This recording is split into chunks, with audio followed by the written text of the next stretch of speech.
poder estar conversando com os irmãos sobre este tema que me empolga bastante, que é a história das Assembleias de Deus no Brasil. Então, agradeço a todos que estão nos acompanhando nesta noite, nessa nossa conversa, nesse nosso bate-papo. Então, o nosso tema é sobre a história das Assembleias de Deus no Brasil. Eu vou trazer aqui alguns elementos que eu trabalhei na minha pesquisa de doutorado sobre a história das Assembleias de Deus. Foi uma pesquisa que foi desenvolvida entre os anos de 2011 e 2015, no Departamento de História da Universidade Estadual Paulista, a Unesp. Foi a tese de doutorado que foi defendida em 2015 e que depois ela foi publicada em formato de livro e atualmente está na sua segunda edição pela editora Recriar, Onde a Luta se Travar, uma história das Assembleias de Deus no Brasil. Eu queria levantar alguns aspectos da história das Assembleias de Deus no Brasil, que eu trabalho aí na minha pesquisa, e, claro, alguns temas que eu acho que podem incentivar aí pesquisas futuras sobre o tema. Uma coisa que tem me alegrado bastante é perceber como de alguns anos para cá estão aumentando o número de pessoas interessadas em estudar academicamente as Assembleias de Deus e o pentecostalismo de uma forma geral. Há várias pessoas que me procuram, que falam, olha, eu gostaria muito de estudar a igreja, eu estou numa graduação em História, eu estou numa graduação em Geografia e queria fazer alguma pesquisa que tivesse a ver com a história da igreja. E a história das Assembleias de Deus, e aí falando do ponto de vista histórico mesmo, e nem tanto ainda chegando nas questões de ordem mais teológica, mas estudar a igreja como instituição, no seu aspecto denominacional, tem muita coisa que ainda existe para ser estudado, e sobretudo porque o estudo do pentecostalismo, o estudo das Assembleias de Deus e do pentecostalismo de forma geral no Brasil, por muito tempo foi negligenciado e agora, graças a Deus, está tendo este movimento aí em prol do estudo da nossa denominação do ponto de vista acadêmico. E eu falo nossa denominação porque sou pesquisador das Assembleias de Deus, também sou membro desta igreja desde a minha infância. Bom, eu gostaria, então, de trazer aqui alguns elementos e pensando em algumas coisas que tornam esse estudo acadêmico das Assembleias de Deus um estudo extremamente interessante. E aqui eu já trago algumas informações introdutórias. Como eu falei, como foi uma pesquisa que foi defendida no Departamento de História, a preocupação da pesquisa foi, de fato, tratar da igreja como um movimento de ordem histórica. Então, não trago tanto questões de ordem teológica ou de ordem doutrinária, embora esses elementos vão aparecer em um momento ou outro, como vai ficar evidente aqui na minha fala, mas o foco é entender como esta denominação se organizou, entender as Assembleias de Deus como um movimento religioso que atualmente é o segundo movimento religioso com maior número de membros no país. Logicamente, o maior grupo religioso do país é a Igreja Católica e o segundo maior grupo religioso do país, de acordo com o censo de 2010, são as Assembleias de Deus. As Assembleias de Deus, de acordo com o censo de 2010, tinham 12 milhões de membros. Nós não sabemos qual é a quantidade de membros da igreja atualmente, até por conta da pandemia, de toda a situação que nós estamos vivendo, não teve censo agora em 2020, que seria o ano para o colhimento do censo, não sabemos quando vai ser realizado o censo, mas é muito provável que esse número esteja aí bem maior. Mas no ano de 2010, nós tínhamos 12 milhões de membros. E o grupo seguinte, entre os pentecostais, tinha 2 milhões de membros. Então, as Assembleias de Deus se torna um fenômeno interessante, a começar pelo seu tamanho tendo em vista os seus mais de 100 anos de história, mas que há outras denominações e outros grupos religiosos que estão há mais tempo e não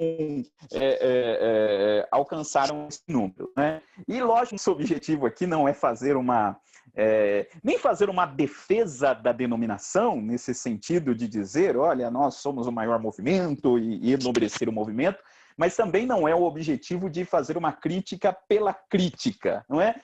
Nós tentamos o máximo possível ter uma visão compreensiva, né? Compreender o que, do ponto de vista histórico, quais são os elementos de ordem histórica que nos ajudam a entender o crescimento das Assembleias de Deus. Eu, na minha pesquisa, eu tive todo esse cuidado de, ao ser membro da igreja, desenvolver uma pesquisa como se não fosse, né? E esse é um grande desafio para quem está na área acadêmica, né? É um chavão até que existe na área acadêmica. Quando você estuda o movimento do qual você está dentro, quem está dentro deve ter um olhar como se estivesse fora. E quem está fora tem que ter um olhar como se estivesse dentro, né?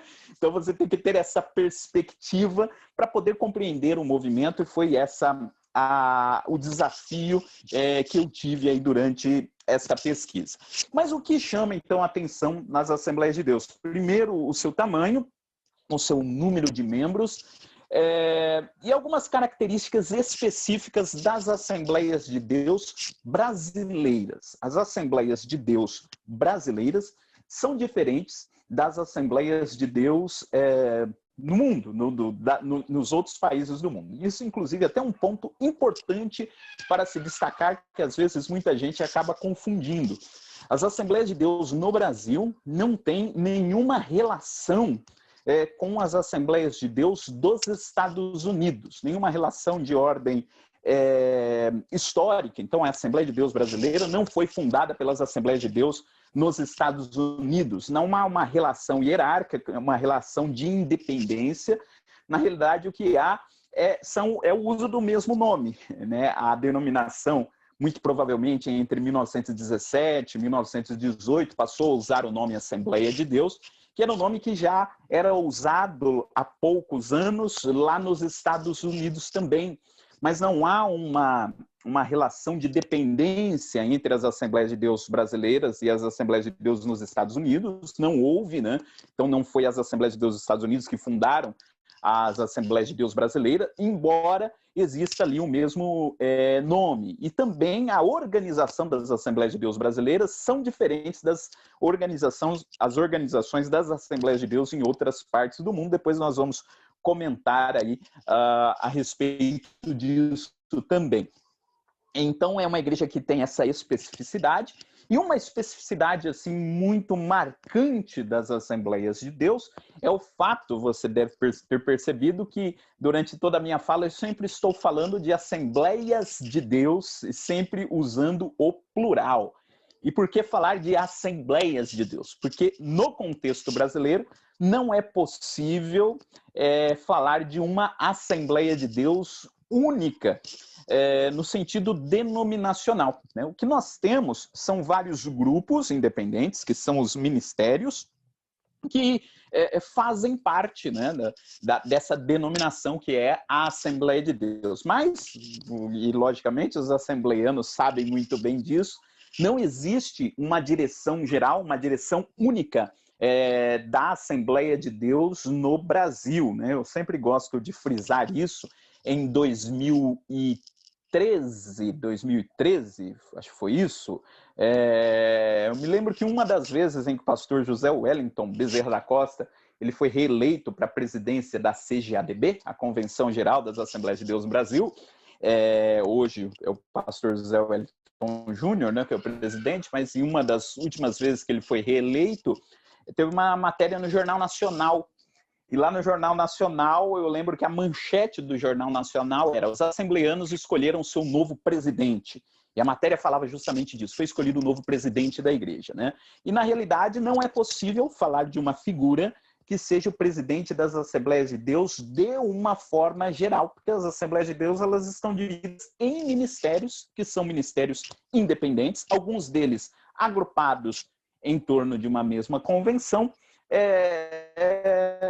Lógico, existem convenções maiores, como as convenções das Assembleias de Deus, que representam uma boa parte dos assembleanos. Não é possível dizer que é a maior parte, mas é uma boa parte. Mas existem outras convenções, existem vários grupos independentes e várias Assembleias de Deus que têm, inclusive, características bem peculiares, né? Então, há as Assembleias de Deus, onde você tem uma conduta, um discurso muito forte, por exemplo, com relação aos usos e costumes, de outras igrejas, nem tanto, para pegar assim elementos bem práticos. Então, há Assembleias de Deus onde no louvor se bate palma, há Assembleias de Deus onde no louvor não se bate palma. Assim, só para pegar alguns exemplos, existem algumas diferenças entre um ministério e outro, né? Então, existem diferenças, diferentes dosagens, né, da forma como os ministérios assembleianos eles se organizam, tanto os ministérios quanto as convenções. No entanto, e aí que eu acho que é a grande questão interessante é nós falarmos das Assembleias de Deus, embora elas estejam divididas neste tão grande número de ministérios, existem alguns elementos de ordem comum presentes nos diferentes ministérios. Eu sempre costumo dizer que quando um assembleiano conhece o outro, né, você conhece uma pessoa e descobre que ela é membro da Assembleia de Deus. Qual é a primeira pergunta que um assembleiano faz para o outro? Né? Você é assembleiano, qual é o seu ministério? Parece que é a primeira pergunta que é feita. Né? A gente entende que existe essa divisão entre ministérios, então, dependendo da resposta que o outro der, você já entende, né, se é um ministério que tem práticas parecidas com as minhas ou não. Então, há essa diversidade ministerial, né, nas Assembleias de Deus, mas, por outro lado, existem alguns elementos de ordem comum, existem alguns elementos que estão presentes nos diferentes ministérios.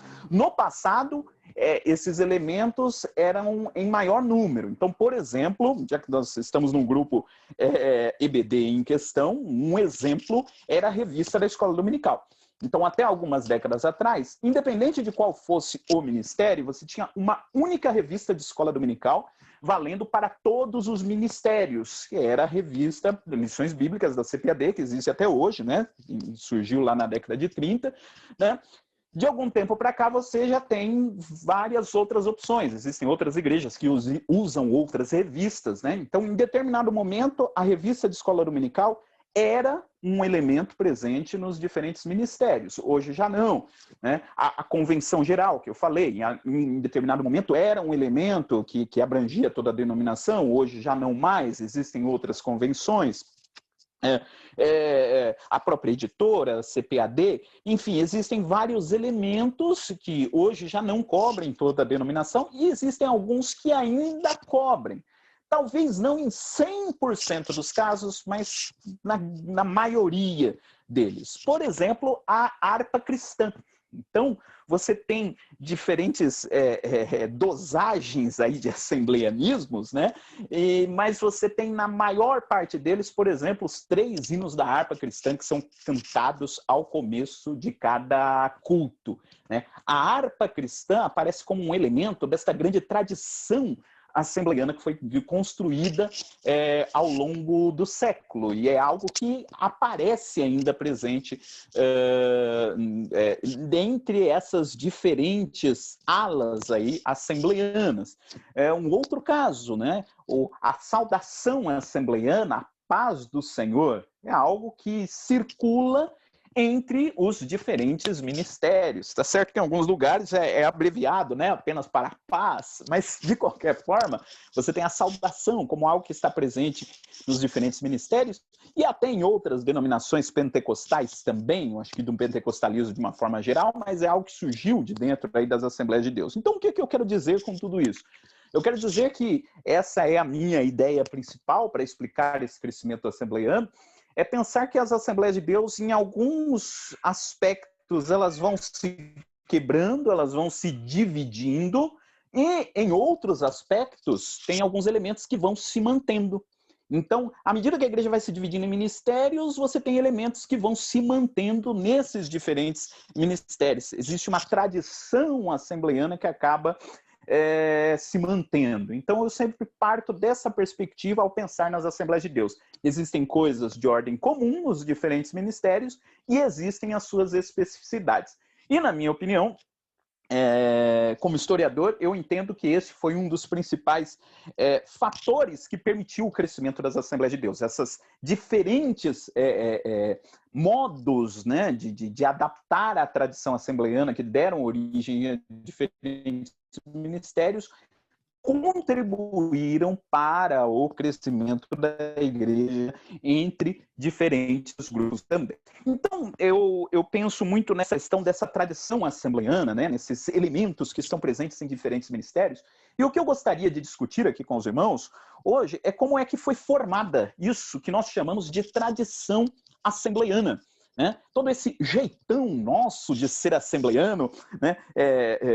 Toda esta forma como a igreja se organiza, como é que isto foi sendo construído no decorrer da história?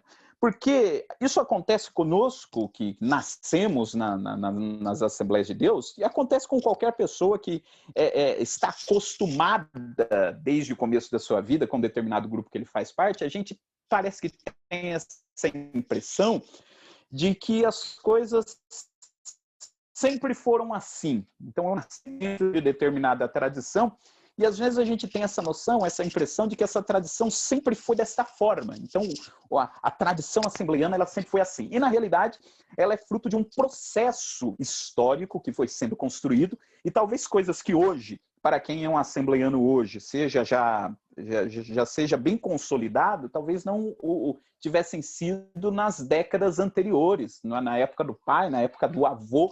Eram ideias que estavam se consolidando e que hoje nós aceitamos ou nós entendemos como se fossem parte de uma espécie de uma tradição assembleiana. Então, que foi sendo formada essa igreja, como é que essa tradição assembleiana de ser pentecostal, ele foi se construindo.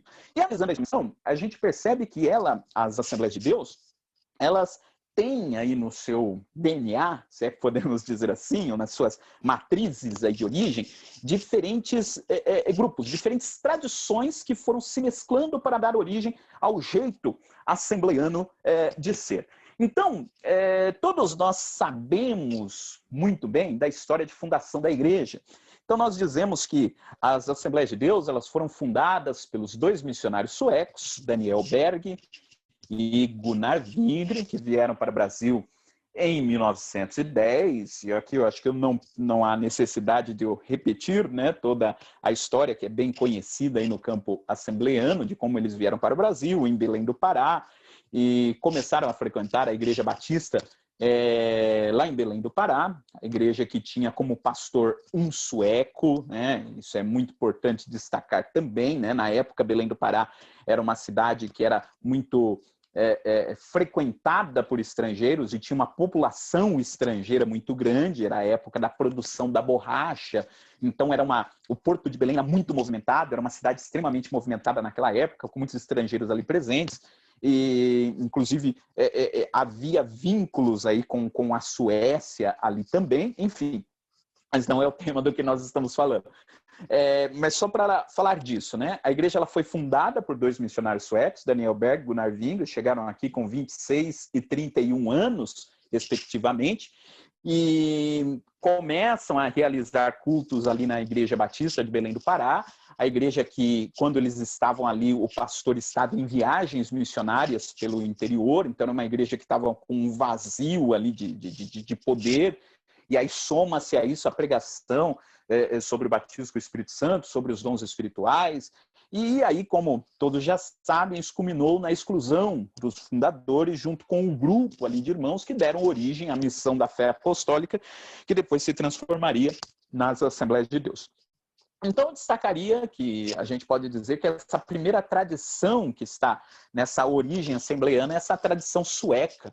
A igreja foi fundada por 2 missionários suecos. No entanto, aí aparece uma coisa muito interessante para nós pensarmos, né? Nós podemos dizer que essa tradição sueca que está na história assembleiana, ela tem duas posições distintas. Por quê? Daniel Berg e Gunnar Wingre, quando vieram para o Brasil, eles passaram pelos Estados Unidos. Tanto é que eles conheceram o movimento pentecostal que estava em explosão lá nos Estados Unidos, lá na cidade de Chicago, lá nos Estados Unidos, né? E depois eles vieram para o Brasil, inclusive a igreja de onde em que eles tiveram esse contato, né, com essa explosão pentecostal nos Estados Unidos, foi a mesma igreja onde estava o Franciscon, que foi o fundador da Congregação Cristã no Brasil, né? Foi lá em Chicago e não em Azusa, né? Às vezes é feita essa confusão também, né? Daniel Berg e Gunnar Wingre não passaram pela Rua Azusa em Los Angeles, eles vieram de Chicago. Então eram suecos que foram para os Estados Unidos e que depois vieram para o Brasil. Então, essa primeira tradição sueca, né, que Gunnar Wingre e Daniel Berg trazem para o Brasil, né, é um pentecostalismo que passa por essa experiência nos Estados Unidos. Então, Gunnar Wingre, por exemplo, que foi o primeiro pastor, né, quem dirigia a igreja lá inicialmente, ele tinha uma experiência pentecostal que ele viu nos Estados Unidos, né? Ele tinha esse contato, essa lembrança do pentecostalismo que ele viu nos Estados Unidos. É diferente, por exemplo, da segunda leva de missionários suecos que vieram depois de alguns anos, né? Por volta, se eu não me engano, 1917, começaram a vir para o Brasil outros missionários suecos, né? O Daniel Berg, ele tinha contato com o Levi Petrus, né? Que era pastor da igreja Filadélfia, lá da Suécia, e o Levi Petrus e a igreja da Suécia começaram a mandar missionários para cá. Então você tem duas levas aí de missionários suecos. Você tem os fundadores, que são suecos, que passaram para os Estados Unidos e vieram para o Brasil, e você tem uma segunda leva de missionários que vieram direto da Suécia para o Brasil. Então você tem duas visões distintas de pentecostalismo, inclusive entre os suecos. Você tem uma visão que é o pentecostalismo que eles viram nos Estados Unidos e você tem um pentecostalismo que veio direto da Suécia para cá. E houve, inclusive, atritos, houve discussões de ordem teológica, enfim, entre essas duas visões de pentecostalismo sueco, né? Por exemplo, se você consultar lá o livro Convenção, História da Convenção em Geral das Assembleias de Deus, escrito pelo pastor Silas Daniel, que inclusive esteve aqui no grupo, né? Ele coloca lá no livro algumas cartas, né, trocadas entre Gunnar Wingre e Samuel Nistrom. Samuel Nistrom era um missionário sueco que veio direto da Suécia para o Brasil. E eles tinham pontos de vistas diferentes, por exemplo, com relação ao trabalho da mulher na igreja. Então, Gunnar Wingre era favorável em que as mulheres tivessem espaço, né, na liderança da igreja. Já Samuel Nistrom, já a liderança sueca que veio depois, já tinha uma outra perspectiva com relação a isso. Então, veja, você tem duas tradições suecas distintas que estavam convivendo aqui nas Assembleias de Deus. Então, isso é bastante interessante. Para nós entendermos as Assembleias de Deus, a gente tem que entender esse pano de fundo sueco, que nos ajuda a entender, por exemplo, algumas marcas que até hoje nós temos nas Assembleias de Deus. Isso se tornou, de certa forma, um jargão, até para se referir aos assembleanos, às Assembleias de Deus. Eu já ouvi muita gente dizendo, os assembleanos, eles são... A Igreja Assembleia de Deus, durante muito tempo, ela foi anti-intelectual, não apoiava os estudos ou foi contra a teologia. E sim, houve um certo tipo de aversão durante várias décadas com relação ao estudo formal da teologia, né? Mas isso não quer dizer que não existiram incentivos ao estudo bíblico. O que acontece? E aí a gente tem que entender essa origem sueca da igreja. Os missionários que fundaram as Assembleias de Deus, eles eram suecos. E o que era ser pentecostal na Suécia? O que era ser pentecostal na Suécia? Na Suécia, o pentecostalismo era uma minoria num país majoritariamente luterano, né? A igreja luterana era a religião oficial da Suécia, né? E você tinha lá os grandes seminários em que então nesse nesse contexto religioso da Suécia, ser pentecostal era fazer parte de uma minoria que, de certa forma, era pressionada por essa igreja oficial, que ostentava os seus grandes seminários teológicos, enfim. Então, essa estrutura de seminários teológicos, do estudo da teologia, remetia para esses missionários suecos que tinham aqui toda essa experiência negativa que eles tiveram lá na Suécia. Então, de certa forma, esses missionários não queriam reproduzir aqui no Brasil uma experiência que eles tiveram na Suécia que não foi tão positiva para eles, de ter, inclusive, um espaço por serem uma minoria religiosa, né? Então, houve, sim, um pé atrás, houve, sim, na realidade foi mais do que um pé atrás, mas uma recusa ao ensino teológico formal em seminários por conta disso. Isso mudou mais lá na frente, se der tempo a gente chega nesse ponto, quando começaram a vir os missionários norte-americanos para o Brasil, os missionários estadunidenses, que vieram com a ideia do ensino de teologia, enfim. Mas houve isso. Mas isso não quer dizer que não existissem outras propostas de estudo bíblico. Então, qual que era a ideia dos missionários suecos? Nós não vamos ter seminários teológicos, mas nós vamos fazer semanas bíblicas. O que eram as semanas bíblicas? Reunia-se os obreiros de determinada localidade durante uma semana, 15 dias, numa mesma igreja, e você tinha ali estudos bíblicos realizados de forma intensa, né?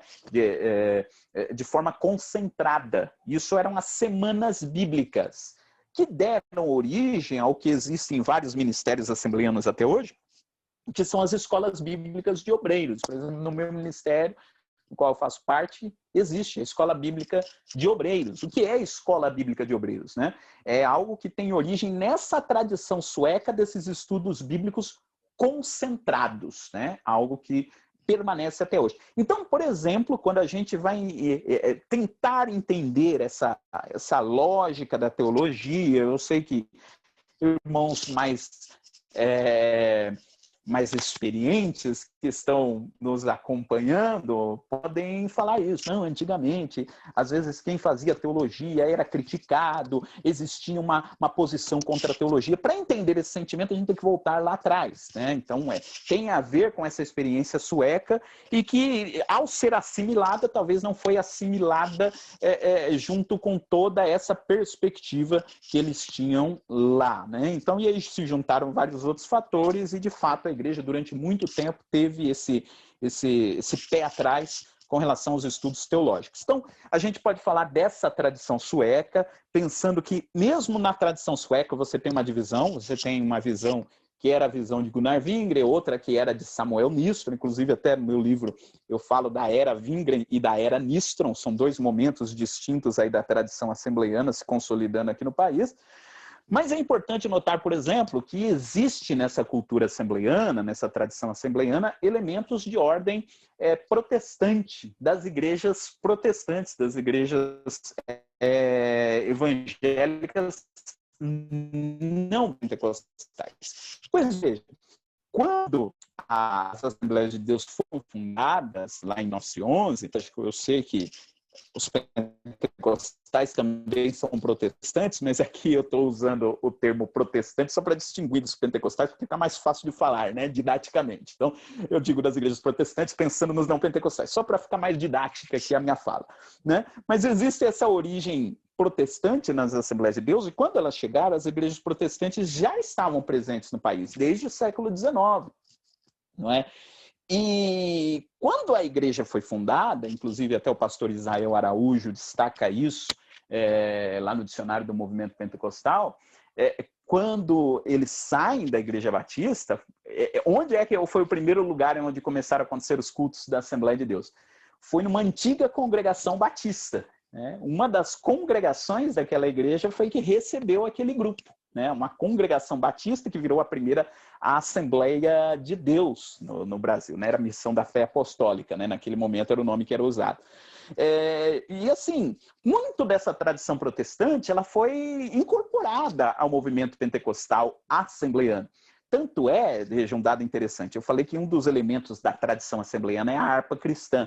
Mas, por exemplo, nos 7 primeiros anos de história da Assembleia de Deus, o inário usado foi o inário Salmos e Hinos, que é um inário que é usado em várias igrejas protestantes, parece-me que é usado na igreja presbiteriana, enfim, não foi usado o cantor cristão, que era o inário da igreja batista, mas foi usado o inário Salmos e Hinos, nos 7 primeiros anos da igreja. A igreja usava o inário de uma igreja protestante. Depois que veio aquela ideia de introduzir hinos que dessem ênfase à doutrina pentecostal. E aí começou o processo cristão e alguns outros inários anteriores, enfim, mas não é o nosso tema hoje, só para falar que existe o culto assembleiano, né? Há um destaque muito grande no protestantismo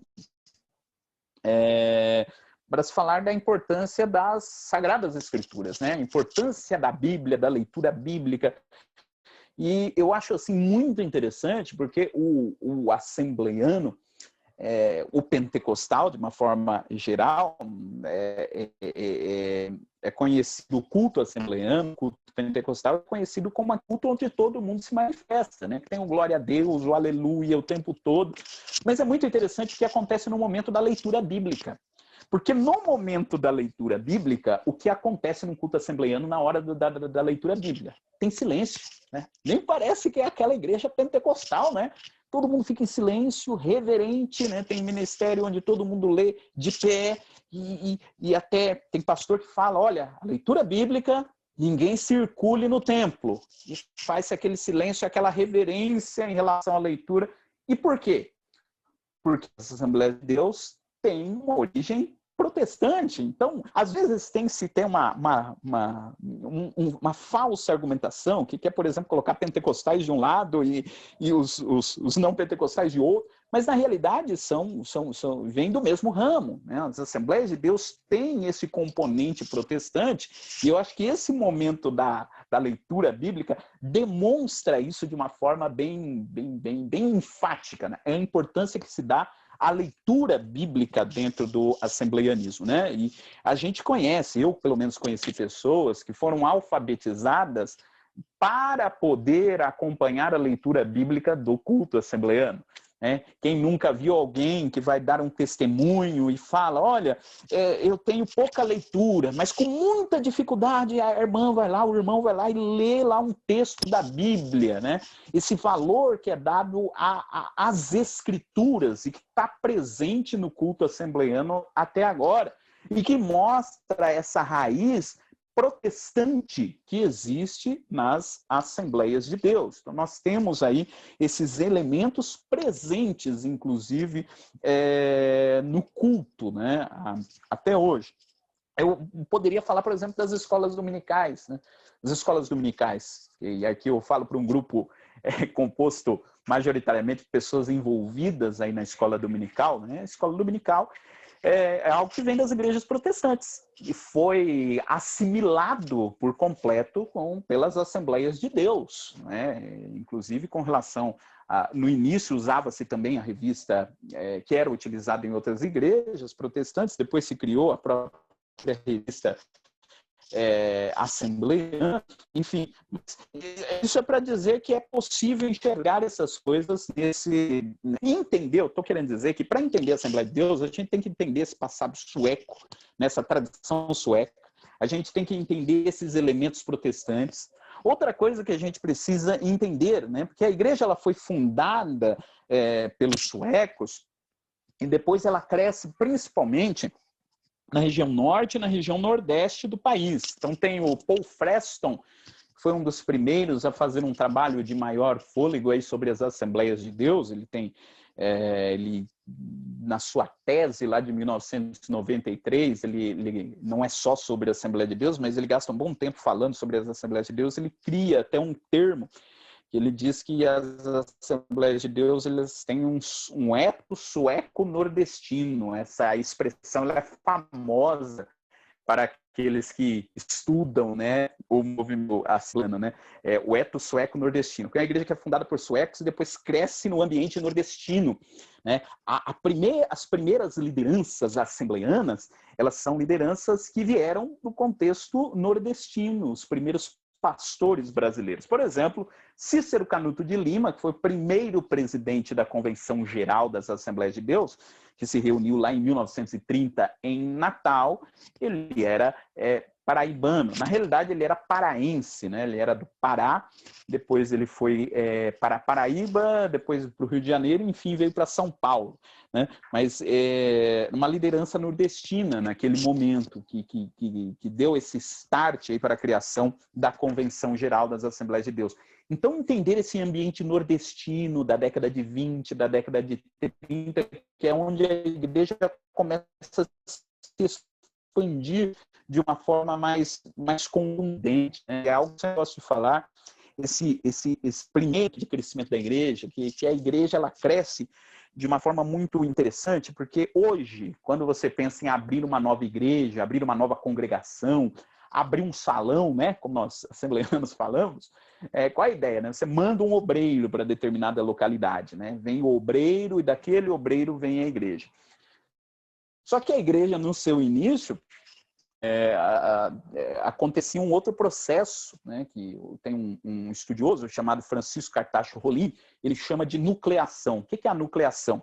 É aquele processo em que a igreja vinha antes que o pastor. Por exemplo, você pega a igreja de Recife. Em Recife tem um grande ministério assembleiano hoje, tem 2 grandes ministérios lá, né? Abreu e Lima e Recife. E como surgiu a igreja de Recife? Diz que a igreja de Recife chegou um missionário sueco para assumir a igreja de Recife, e a igreja de Recife já existia, e não se sabe quem fundou. Quando ele chegou em Recife, já tinha um grupo de crentes assembleianos lá cantando, né? Quem é que levou a igreja para lá? Não se sabe.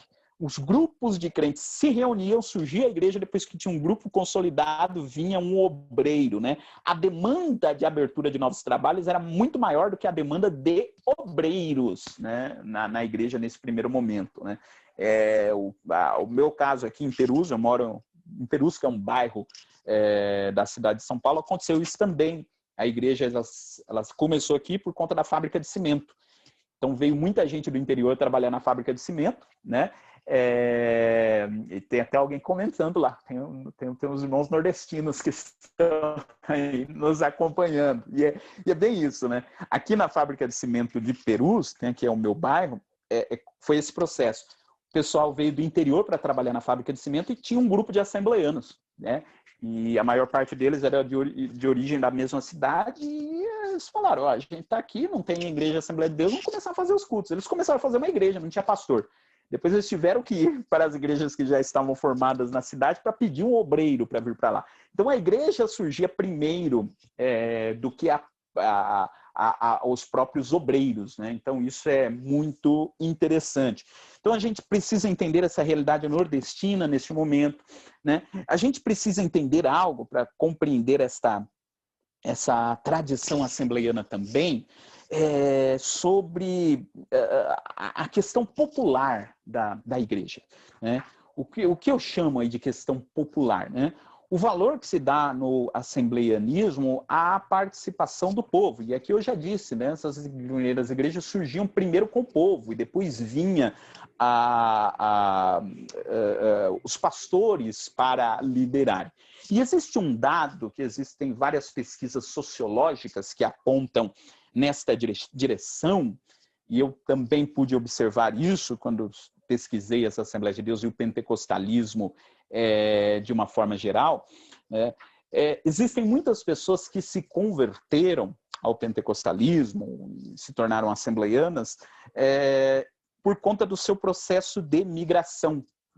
Existem muitas pessoas que, quando estavam no Nordeste, por exemplo, eram católicas, quando estavam lá no interior do Nordeste, e aí foram obrigadas a virem para São Paulo, Rio de Janeiro, as grandes cidades que estavam se industrializando, vieram para cá para trabalhar, né? Da década de 40 até a década de 80, isso foi muito forte. E lá no seu estado de origem eram católicos. E quando vieram, se tornaram pentecostais depois que migraram.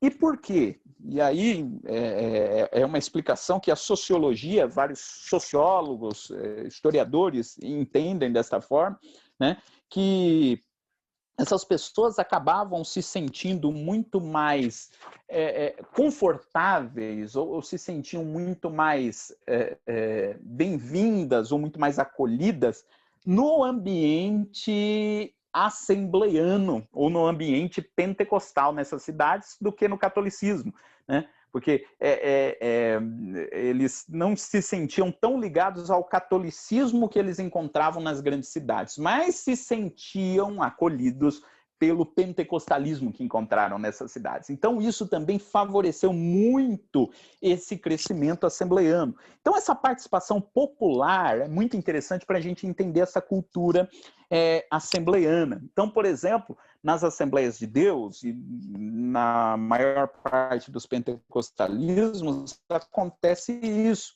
Qualquer pessoa, ela pode se tornar um obreiro. Então, por exemplo, a gente conhece vários casos, irmãos que galgaram todas as funções ministeriais até chegarem ali ao pastorado, e não existia essa necessidade, por exemplo, da pessoa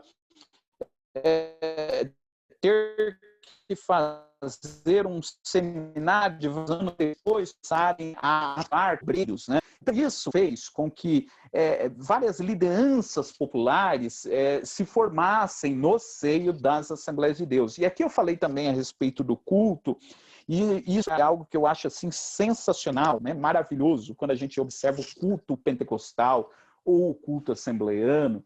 Primeiro que o pentecostalismo, ele dá voz a todos, né? E assim, literalmente, né? No culto, qualquer pessoa pode dar glória a Deus a qualquer momento, né? Licenciar-se esse espaço, né? Para ser voz a todos. Mas um elemento do culto pentecostal que eu acho que é um elemento assim, fascinante, o momento dos testemunhos. O momento do testemunho, qualquer membro da igreja, ele pode pedir a palavra e contar que Deus fez. E às vezes até uma pessoa, e isso, imagina, do ponto de vista da inclusão, né, da pessoa num grupo. Né? Antes de aceitarem a Jesus, eram pessoas que talvez não tivessem muitas oportunidades na sua vida. Pessoas que nunca falaram em público. Pessoas que nunca tinham assim nada para dizer que fosse interessante para os outros ouvir. E aí na igreja, ele às vezes até iletrado, às vezes uma pessoa que nem estudou, mas lá na igreja ele sabe que se ele pedir oportunidade, vai falar e vai ter um grupo que vai ouvi-lo e vai glória a Deus por aquilo que ele está falando. Do ponto de vista da valorização da pessoa, isso é fenomenal, né? Quer dizer, a pessoa ela tem direito à voz e vai ter um grupo que vai estar ouvindo que não vai estar se importando com o jeito que ela está falando, se ela vai falar errado português, enfim. O que eu estou querendo dizer é que o pentecostalismo e até mesmo a dinâmica do culto assembleiano, do culto pentecostal como um todo, dá esta possibilidade para que as pessoas falem, para que as pessoas se manifestem, para que as pessoas se tornem obreiros, né? Então, do ponto de vista da valorização da pessoa, isso é algo muito interessante, muito importante. Então, são outros elementos que a gente precisa fazer para entender essa assembleiana. Bom, um outro ponto aqui que eu queria falar, para a gente entender essa dinâmica assembleiana, como que a Assembleia de Deus é hoje, porque muitas dessas características que eu falei, não todas, mas algumas delas a gente percebe nos pentecostalismos, de uma forma geral, né? Nas outras igrejas pentecostais também tem. Mas tem algumas coisas que são mais específicas das Assembleias de Deus. A tradição sueca, por exemplo, é uma delas. Mas eu queria falar, por exemplo, do sistema assembleiano. Por que as Assembleias de Deus elas são tão variadas em seus números de ministérios, né? Por que existem tantos ministérios assembleianos? Aquilo que eu tinha falado lá no começo, né? É uma igreja que vai se quebrando, à medida que ela vai se quebrando, ela vai crescendo também, né? Temos lá na pesquisa de esgarçamento institucional, né? Quer dizer, é igual um pano que é colocado sob pressão, ele vai esgarçando, né? Ele vai se abrindo, alguns fios permanecem, outros se rompem, né? Assim é a Assembleia de Deus. E uma das perspectivas para a gente poder entender essa diversidade assembleiana é entender que, por exemplo, os suecos, eu falei agora há pouco sobre os suecos, a proposta que os suecos tinham para a igreja era uma proposta de que fossem igrejas no sistema congregacional de governo. O que é o sistema congregacional de governo eclesiástico? É aquele sistema que nós temos, por exemplo, na Igreja Batista. Na Igreja Batista, de uma forma geral, adotam o sistema congregacional. O que é o sistema congregacional? É aquele sistema em que cada igreja tem a liberdade para a sua própria administração. Você não tem um sistema de uma igreja sede. Você tem as igrejas, né? E aí a igreja tem o pastor que é responsável pela administração da igreja, e você tem a convenção. A convenção, esses pastores se reúnem e decidem entre si o que é melhor ali para as igrejas, mas as igrejas elas funcionam desse modo independente. Os suecos tinham essa perspectiva de administração da igreja.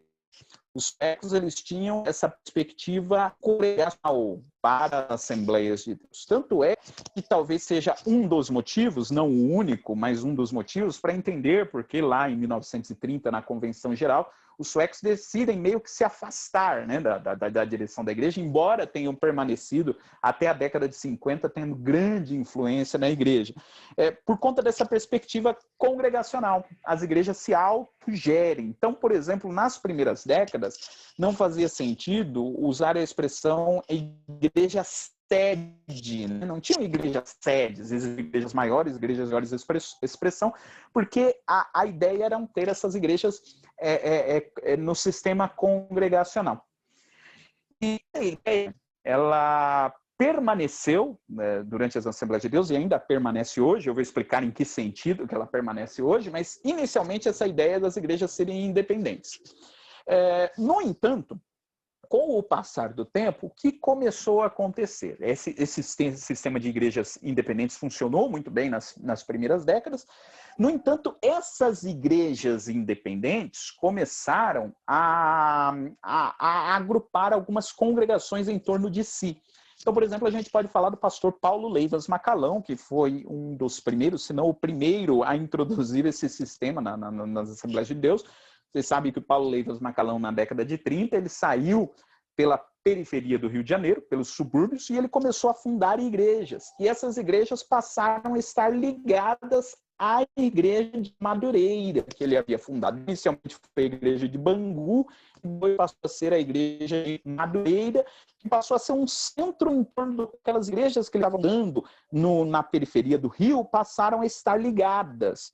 Então, no começo, você tinha igrejas independentes. E aí, com o passar do tempo, o que aconteceu? Essas igrejas independentes começaram a criar congregações. Então, elas passaram a ser redes de igrejas independentes. Quer dizer, essas igrejas, elas eram independentes umas das outras, mas elas tinham várias congregações que estavam debaixo do seu guarda-chuva. Então, passaram a ser redes de igrejas independentes. Então, as Assembleias de Deus fez um negócio que a gente não observa em nenhum outro lugar. Ela cruzou dois sistemas congregacionais, dois sistemas de governo eclesiástico. O sistema congregacional e o sistema episcopal, né? O sistema episcopal, quando você tem uma igreja sede, você tem as igrejas que estão subordinadas a ele, e você tem uma liderança geral desse grupo, né? Então a igreja ela juntou esses dois sistemas. Você tem, e é assim até hoje, né? Você não tem igrejas independentes, mas você tem redes de igrejas independentes, que são os ministérios. Essa é uma especificidade assembleiana. Para a gente entender as Assembleias de Deus, a gente precisa entender essa dinâmica que nos ajuda a compreender essa dinâmica aí de crescimento da igreja. Bom, eu queria destacar mais algumas outras questões, né, para a gente pensar aí. São questões que nos inspiram a entender essa dinâmica de como a igreja ela foi se consolidando. Existem, até hoje, no culto assembleiano, nas práticas assembleianas, vários elementos que nos ajudam a ver essa história da igreja. Então, eu falei que, para entender essa dinâmica de como a igreja foi organizada, a gente tem que pensar nesses diferentes elementos. Veja, eu já falei de várias coisas que estão presentes nessa formação histórica das Assembleias de Deus. Você tem a influência sueca, você tem a influência nordestina, você tem o processo de migração, você tem os pastores presidentes que surgiram, quando começou a surgir esses mistérios. Então, são diferentes dinâmicas que foram se somando e fizeram com que a igreja fosse se tornando o que é. A Igreja Assembleia de Deus, ela cresceu muito no período de industrialização do país. Ela saiu lá do interior de várias cidades e começou a vir para as grandes cidades justamente na época em que essas cidades estavam se modernizando. Isso ajudou a formar o discurso da igreja, né? Tem toda uma questão por trás dos usos e costumes que precisam ser entendidas dentro deste contexto em que a igreja estava crescendo nos grandes centros urbanos, enfim. Então, tem vários desses aspectos, tem vários personagens diferentes que surgiram nesta formação da igreja. E aqui eu quero trazer aqui para os irmãos, por exemplo, uma observação que eu faço lá na minha pesquisa, lá no 4º capítulo, eu falo um pouquinho sobre o culto assembleiano e falo também sobre a hierarquia assembleiana, né? Então a gente sabe que isso também é algo específico das Assembleias de Deus, os cargos ministeriais que tem nas Assembleias de Deus: cooperador, diácono, presbítero, evangelista e pastor. Cooperador em alguns ministérios é chamado de auxiliar, né? Mas você tem essa escada ministerial, né? O pastor, em tese, ele passou por todas essas etapas. Foi o meu caso, por exemplo, fui cooperador, diácono, presbítero, evangelista e pastor, né? A função que encontro atual. Você tem esses diferentes cargos. E é uma forma assembleiana. Se for para outras igrejas pentecostais, você tem outra organização hierárquica. Então, tem igreja onde não tem presbítero. Tem igreja em que não tem evangelista. Aliás, evangelista foi algo que surgiu dentro das Assembleias de Deus, né? Uma criação assembleiana. Presbíteros já existiam presbíteros antes de existir a Assembleia de Deus, mas evangelista, como cargo ministerial instituído, é algo que surgiu dentro das Assembleias de Deus. E é muito interessante a gente conhecer a origem desses cargos. Por que que a Assembleia de Deus tem, né, cooperador, diácono, presbítero, evangelista e pastor? E fica aqui uma curiosidade, não dá para explorar. Uma curiosidade não, né? Na realidade é uma questão que nos ajuda a entender essa dinâmica da igreja. Lá no livro eu exploro os detalhes todos, não dá para expor aqui todos os detalhes, mas até por conta da questão do tempo, senão eu me empolgo muito. Mas, por exemplo, quando você pega dois desses cargos, o cargo de presbítero e o cargo de evangelista. Então, por que na Assembleia de Deus nós temos presbítero e nós evangelistas? E a história desses dois cargos na Assembleia de Deus ela é muito interessante porque eles vêm de lugares diferentes do país. Por exemplo, de onde é que surgiram os evangelistas? Então, os evangelistas, eu pesquisei e eu descobri que as primeiras referências na história da Assembleia de Deus ao cargo de evangelista vieram do norte e do nordeste do país, principalmente nas regiões onde existia uma forte atuação dos missionários suecos. E era comum nessas regiões que os obreiros que surgiam, os obreiros nacionais que surgiam, que eram mandados para fazer missões em outras cidades, eram mandados para fundar igrejas em outras cidades, fossem chamados de evangelistas. Então era mais ou menos assim. Os missionários vinham, os missionários fundavam igrejas, os missionários dirigiam igrejas, e quando tinha algum obreiro brasileiro que era chamado para fazer um trabalho similar ao que os missionários faziam, ele não era chamado de missionário, mas eles eram chamados de evangelista. Então, o evangelista era aquele que fazia o que os missionários suecos faziam, só que ele não era missionário sueco, ele era obreiro brasileiro, ele era chamado de evangelista. Então, começou a surgir os grupos de evangelistas, e eu percebi que os grandes pastores de origem nordestina, e quando você vai pesquisar a biografia deles, eles foram chamados de evangelistas. E quando a gente vem aqui para o Sudeste, na mesma época não era comum ter termo evangelista. Então foi uma ideia que foi sendo consolidada, foi surgindo nesse contexto do norte, do nordeste do país. Por outro lado, quando a gente... E assim, interessante, que nessa época, eu estou falando da década de 30, né, que acontecia isso. Você não tem muitas referências a presbíteros no norte e no nordeste. Então, no norte e no nordeste, você tinha evangelistas. E quando você vinha para o Sudeste, do Rio de Janeiro, por exemplo, a igreja de São Cristóvão, e você não tem a referência a evangelistas. Então a gente entende que os presbíteros eles surgiram mais aqui no Sudeste do país os evangelistas surgiram lá no Nordeste. Em determinado momento, a Convenção Geral conseguiu fundir essas duas funções, né? E aí, diante de todo um processo, uma série de questões que apareceram essas duas funções, esses dois cargos aí na hierarquia assembleiana. Porque na igreja de São Cristóvão, no Rio de Janeiro, que hoje, inclusive, ela não é em Assembleia de Deus, mas é uma igreja que tem uma história assim, muito interessante. Em 1936, já existia nessa igreja um presbitério que administrava a igreja, né? Olha, nós temos até irmãos aí que estão nos acompanhando que tem essa passagem lá pelo Rio de Janeiro, né? Assembleia de Deus do Rio de Janeiro, muito bem. E veja, na década de 30, há referências, há artigos lá no Mensageiro da Paz que falam do presbitério que tinha na igreja de São Cristóvão, que era o presbitério que dirigia a igreja junto com o pastor. Era um sistema, veja que coisa interessante, era o sistema presbiteriano de governo, né? Que você sabe que na igreja presbiteriana tem lá um grupo de presbíteros da igreja com o pastor. E você tinha a forma de administrar a igreja. Já existia a figura dos presbíteros, não era uma figura que tinha em todas as igrejas. Né? Nesse momento, era muito, no sistema congregacional, você ainda não tinha essas regras que valessem em todos os lugares. Então, nesse contexto, né, que começaram a aparecer os presbíteros. E existe uma curiosidade até interessante.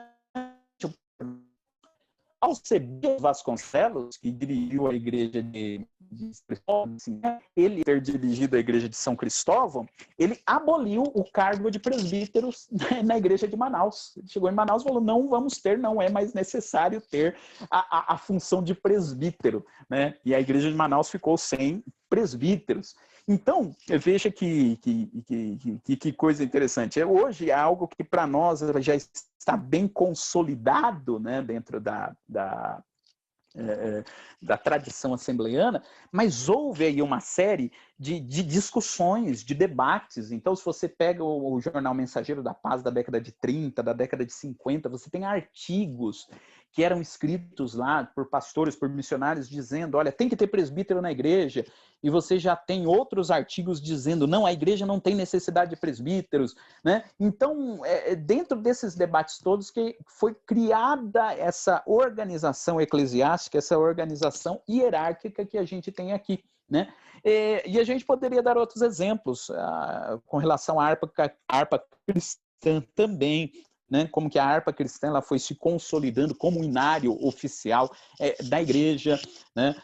A gente pode falar lá do jornal Mensageiro da Paz, né? que é um periódico que circula desde a década de 30, em que a gente pode perceber essas diferentes dinâmicas dentro da igreja, esses diferentes grupos.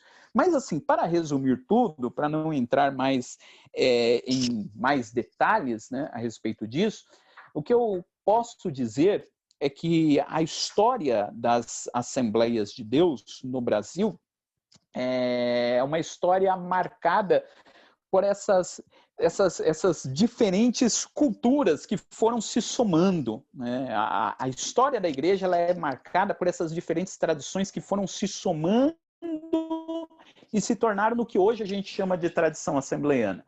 Então, quando a gente olha para o que a gente chama hoje desse jeito assembleiano de ser pentecostal, que eu me referi lá no começo, se você for puxar o fio de onde vem isso, você vai perceber que tem coisas que vieram lá dos suecos, tem coisa que era observado lá na postura do Gunnar Wingre, do Daniel Berg, tem coisas que vieram dos missionários suecos dessa segunda leva, tem coisas que vieram lá dos pastores nordestinos, tem coisa que veio desse encontro das Assembleias de Deus com esse modo popular de ser lá das periferias das grandes cidades, tem coisas que você observa que é da tradição protestante, enfim... Você tem uma soma de diferentes fatores, né, de diferentes culturas que vão se formando e deram forma ao que hoje a gente conhece como tradição assembleiana. E para concluir, então, eu diria que para a gente poder entender esse crescimento assembleiano, a gente precisa entender essa diversidade, né, que marcou esse desenvolvimento histórico das Assembleias de Deus, e pelo fato de ser uma igreja diversa, por fato de ser uma igreja tão variada em suas expressões, ela conseguiu crescer da forma como cresceu. Eu costumo dizer que as Assembleias de Deus, elas reproduzem em menor escala aquilo que acontece no universo pentecostal de uma forma geral. Porque nas igrejas pentecostais você tem pentecostalismos de vários tipos, né? Você tem igrejas pentecostais de diferentes tendências. E dentro das Assembleias de Deus você consegue ter ministérios de diferentes tendências e às vezes até ocupando os mesmos espaços geográficos, né? A gente tem casos de igrejas de diferentes ministérios que estão lá na mesma rua, e termina o culto, os irmãos se cumprimentam, né, com a paz do Senhor, um ao outro. São assembleanos, estão no mesmo espaço geográfico, mas são de diferentes ministérios. Às vezes, dentro de determinado ministério, você tem setores regionais diferentes que ocupam ali também o mesmo espaço geográfico. Então, essa variedade, ela está presente nessa dinâmica assembleiana, tanto nos fatores institucionais, quanto nos fatores litúrgicos, né, nos fatores de organização da igreja, e tudo isso nos ajuda a entender essa dinâmica e essa cultura assembleiana. E eu acho que só por conta disso tudo, a gente tem muitos elementos para incentivar aqueles que pretendam dar continuidade às pesquisas acadêmicas a respeito do crescimento assembleiano. E também entender que, ao estudar as Assembleias de Deus, a gente consegue compreender também de forma melhor o pentecostalismo como um todo. Gedeon Alencar, né, que é um grande pesquisador das Assembleias de Deus no Brasil, ele chama a Assembleia de Deus de matriz pentecostal brasileira. Ou seja, todos os pentecostalismos que tem no Brasil dialogaram com a Assembleia de Deus de alguma forma, né? Porque a Assembleia de Deus é contemporânea a todos os outros movimentos pentecostais do Brasil. Tem várias igrejas que saíram de dentro da Assembleia de Deus, tem várias igrejas que surgiram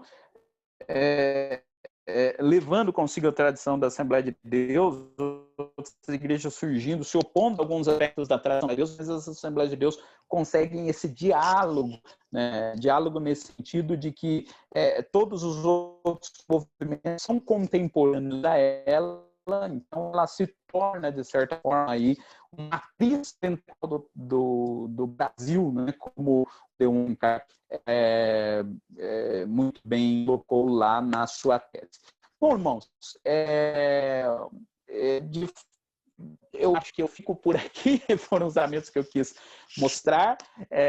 Eu não sei se eu estourei o tempo ou se eu deixei de falar, eu acabei me perdendo um pouquinho aqui no controle do tempo. Esse assunto me empolga, e eu me empolguei bastante com talvez tenha